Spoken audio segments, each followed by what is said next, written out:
ఒక్క క్షణం ఆలోచించండి. తీర్పు దినాన మీ పేరు పిలువబడుతుంది మరియు దేవదూతలు ఇలా ప్రకటిస్తారు, ఇతడే దైవ ప్రవక్త ముహమ్మద్ సల్లల్లాహు అలైహి వసల్లం ఆజ్ఞను పాటించాడు, కానీ ప్రవక్త సల్లల్లాహు అలైహి వసల్లం బోధించినట్లుగా అమలు చేయలేదు. ఆ సమయంలో ఆ వ్యక్తి స్థితి ఎలా ఉంటుంది? ఖురాన్ తెలుసు, ప్రామాణికమైన హదీసు తెలుసు, సహచరుల పద్ధతి తెలుసు అయినప్పటికీ వారు ఇలా అంటారు, ఈ కేవలం సున్నత్, విధి కాదు. ఈ ఆలోచన ఒక వ్యక్తిని నేరుగా నరకానికి నడిపించవచ్చు. గుర్తుంచుకోండి, మార్గం అల్లాహ్ తన ప్రవక్త సల్లల్లాహు అలైహి వసల్లంకు బోధించినది. అందుకే ధర్మంలో ఏ విషయం తక్కువ ఎక్కువ చేయకూడదు. స్వచ్ఛందంగా కొత్త మార్గాలు లేవు.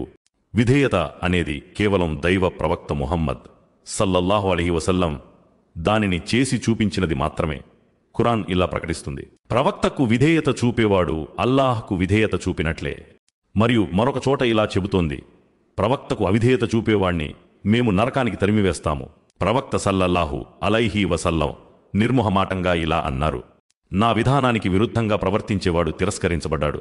మరియు మరొక చోట ఆయన ఇలా అన్నారు, నేను తీసుకువచ్చిన చట్టానికి లొంగిపోవాలని కోరుకునేవాడు విశ్వాసి. విషయాన్ని ఒకే వాక్యంలో అర్థం చేసుకుందాం.